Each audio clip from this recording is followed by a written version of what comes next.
Assalamualaikum warahmatullahi wabarakatuh. Allahumma sholli ala Sayyidina Muhammad, wa ala ali Sayyidina Muhammad. Pemirsa yang dirahmati Allah, marilah kita simak ceramah dari Ustadz Abdul Somad dengan tema, dua jenis kerusakan yang ada di muka bumi. Sebelumnya marilah kita perbanyak sholawat minimal 1000 kali sehari, agar hidup kita penuh barokah dan mendapatkan syafaat kelak. Marilah kita doakan semoga Ustadz Abdul Somad sekeluarga dan para penonton YouTube ini diberikan kesehatan dan diberikan kebahagiaan dunia dan akhirat. Amin ya robbal alamin. Bismillahirrahmanirrahim.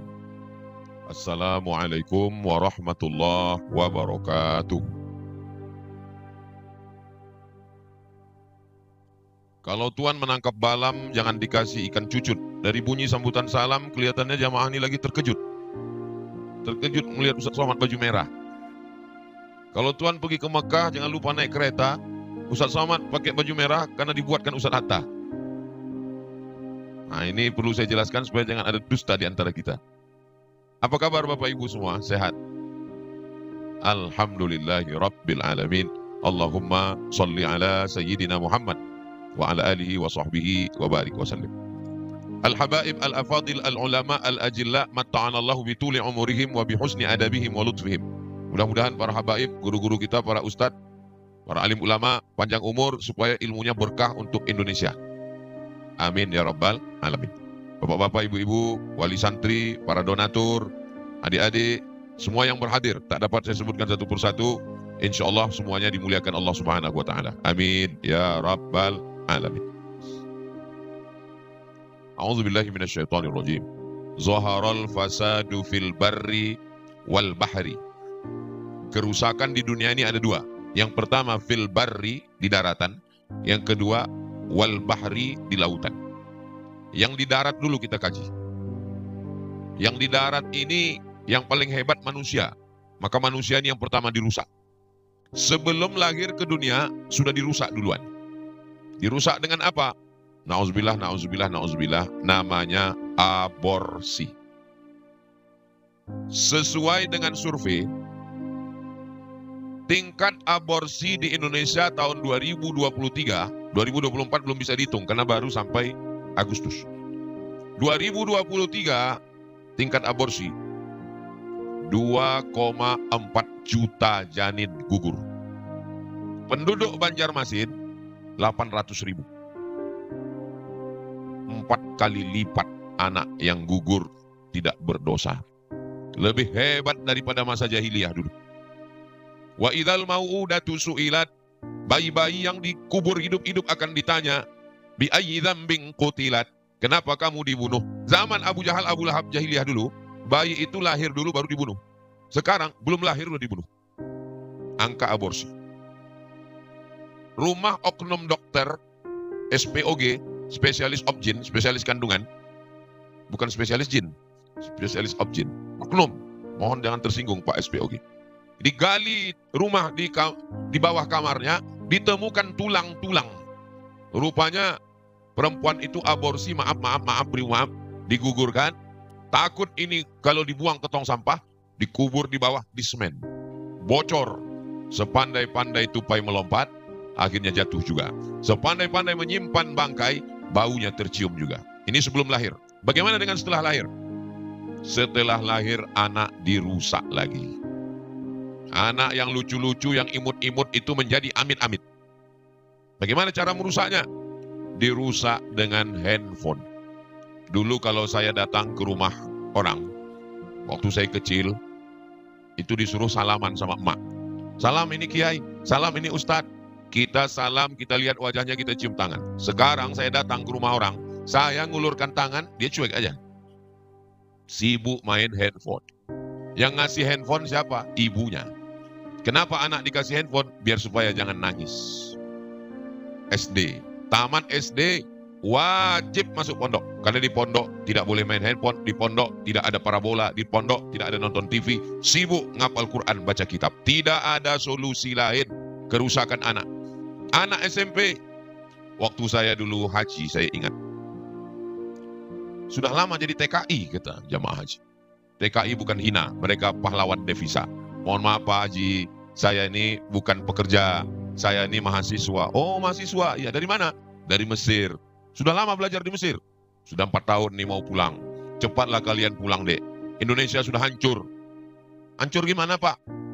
Anak SD memperkosa anak TK. Se-SD cuci darah. Dulu kita tahu yang namanya cuci darah gara-gara minuman. Minumannya kecil, manisnya minta ampun siang, minum malam, minum terus nggak minum air putih, rusak. Manusia dirusak dari dalam kandungan, makanannya merusak. Makan nasi nggak mau. Kita dulu kecil wajib makan nasi.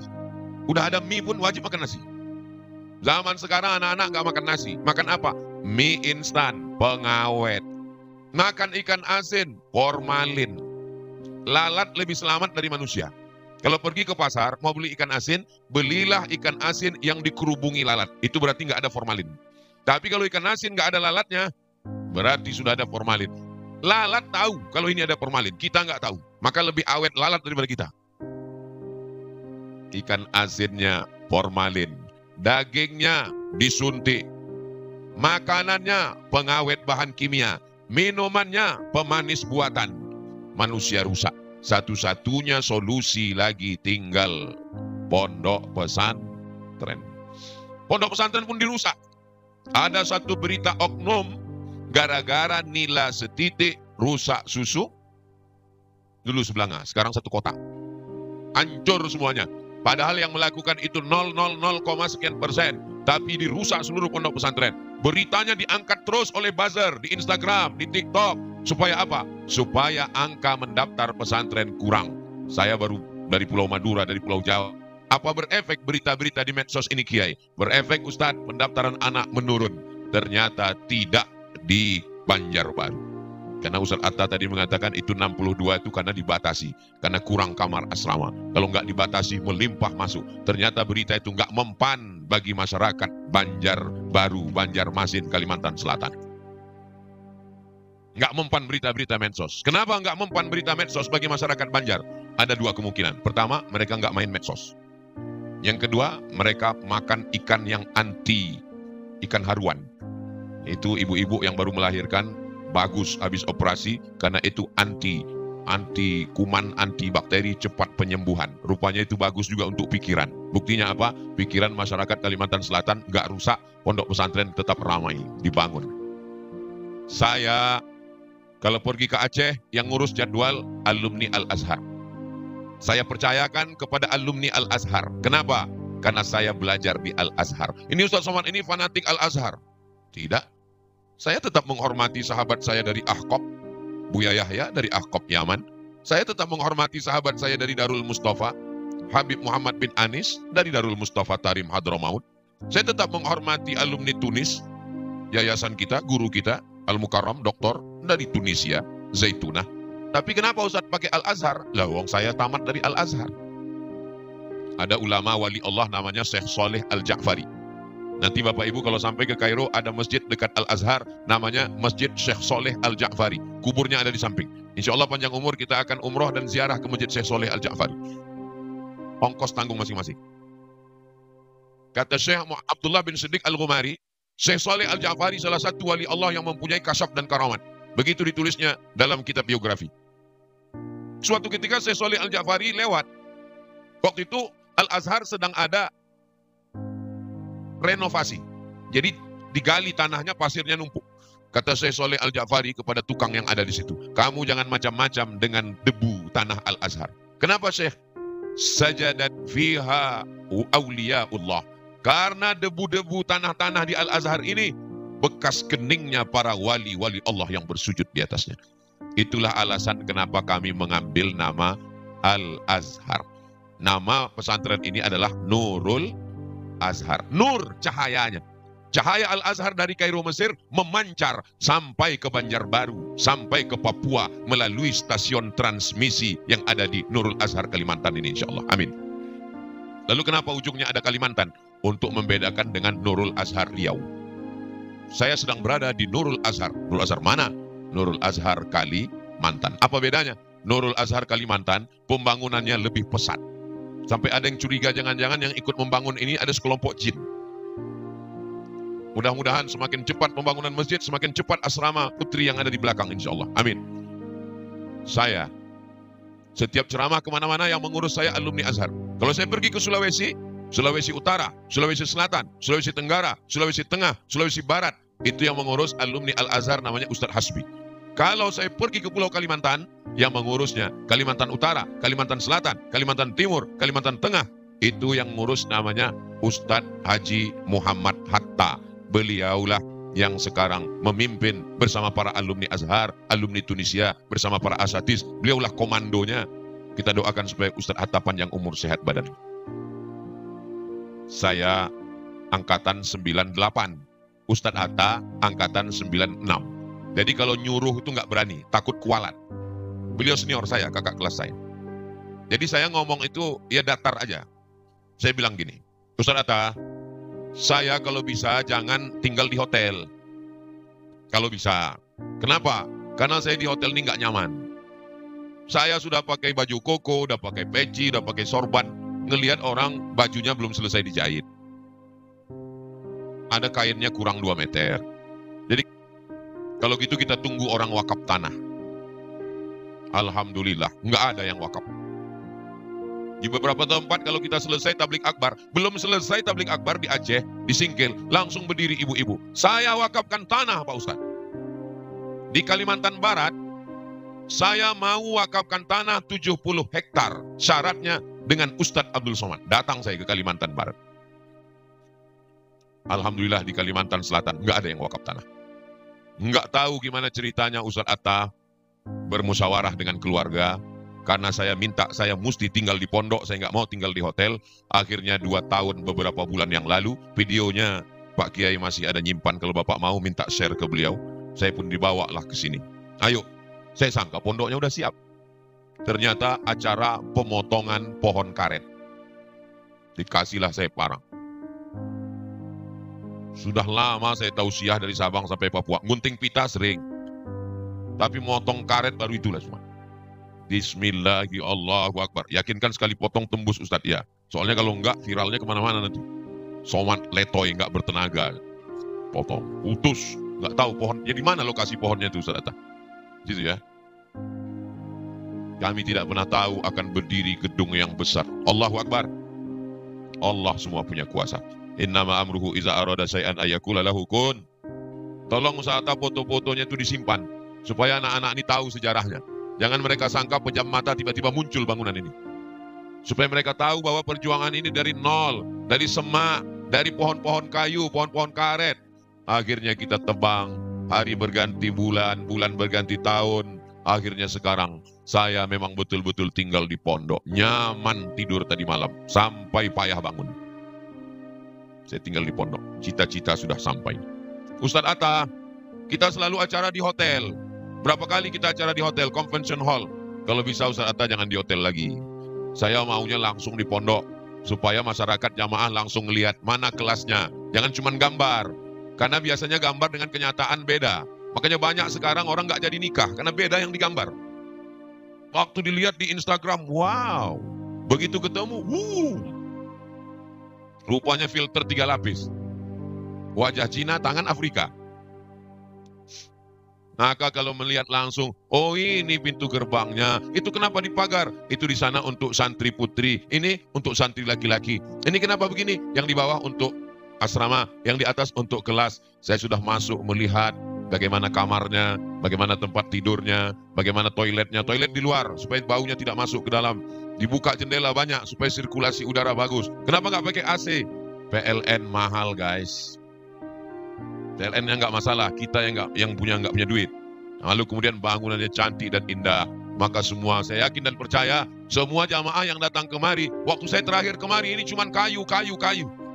Nihatnya pun kita cemas. Sekarang melihat, semua jamaah datang berdecak kagum seperti melihat kucing Anggora. Masya Allah, tabarakallah. Mudah-mudahan yang berwakaf 2-3 sak semen, batu bata, batu kerikil, kosen, pintu, jendela. Kalau dia masih hidup dipanjangkan Allah umurnya. Dilimpahkan Allah rezeki berlimpah ganda. Kalau dia sudah meninggal dunia, ditempatkan Allah di surga Jannatul Firdaus, tempat yang terbaik. Diampunkan segala silap salah dosa insya Allah. Itulah orang yang beruntung. Apa yang mau kami cari sama Ustadz Atta? Nggak ada. Kami tidak mencari apa-apa.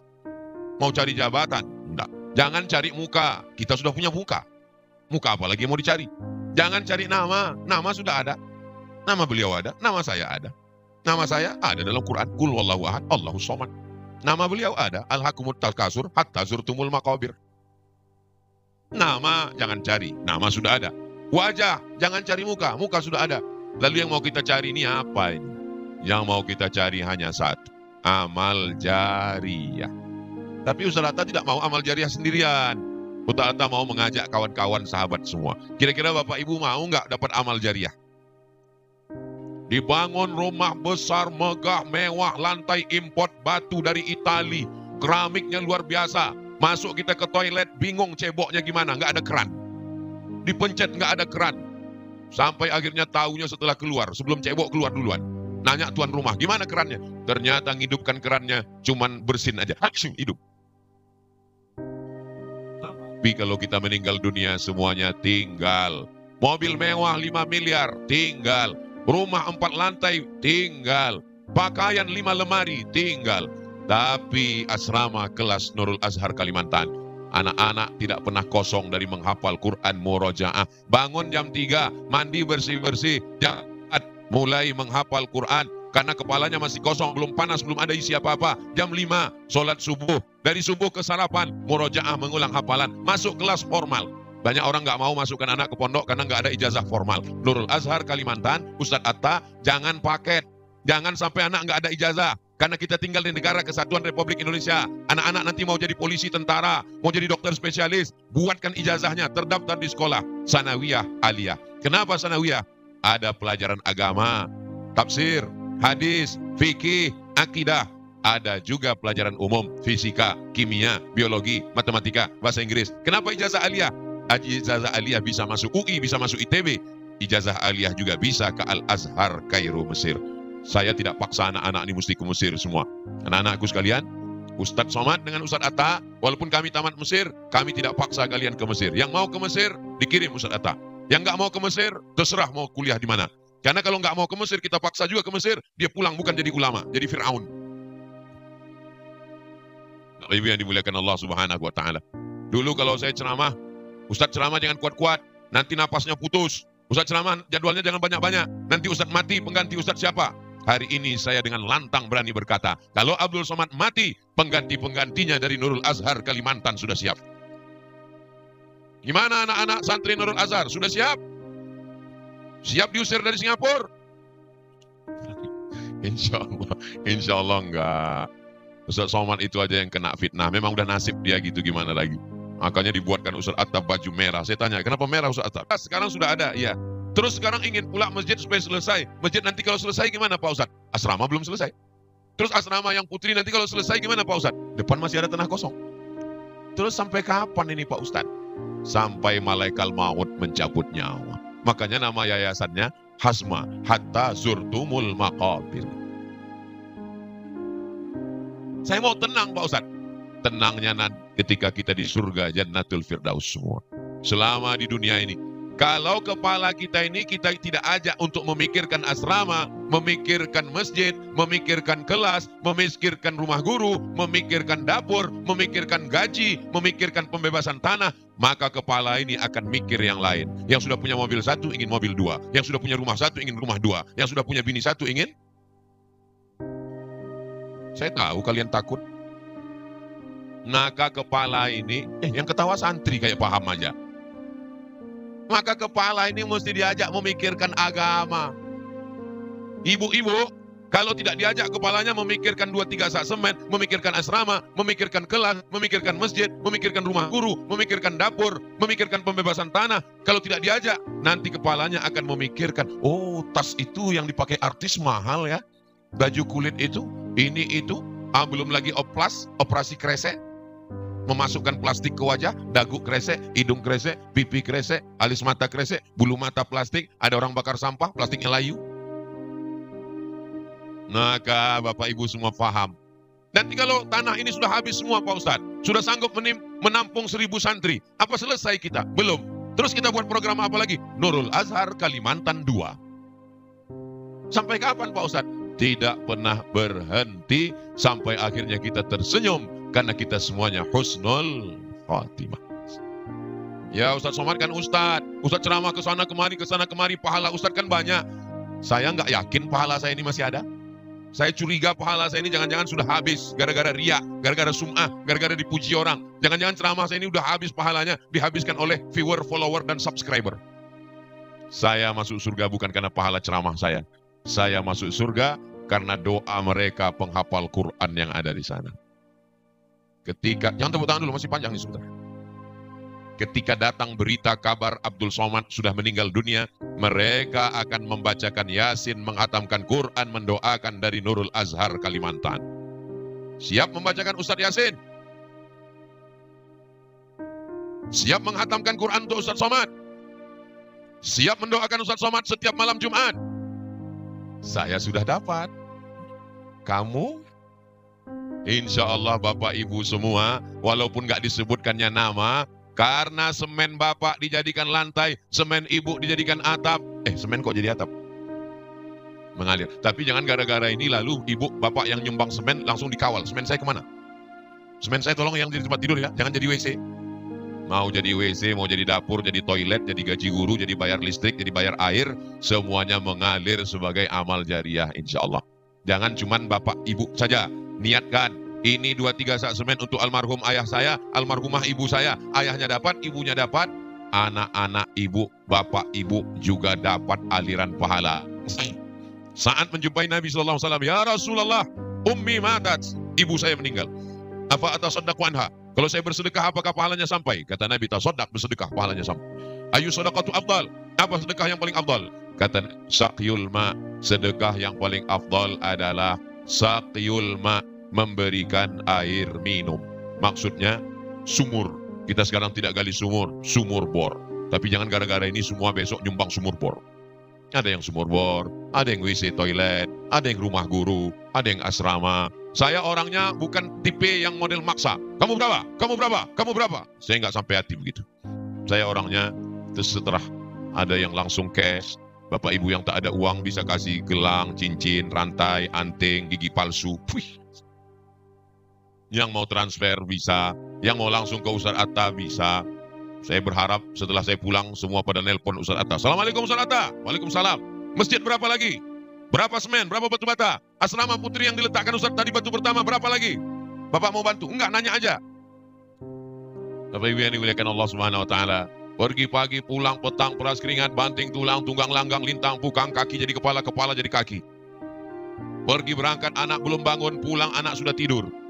Pergi berangkat, istri belum bangun, pulang istri sudah tidur. Yang membukakan pintu pembantu. Akhirnya jatuh cinta sama? Enggak ada saya ngomong begitu. Saudara yang dimuliakan Allah, yang mau dicari hidup ini apa? Mudah-mudahan kita tidak salah arah dalam hidup. Target kita hidup adalah mencari ridho Allah, mendapatkan amal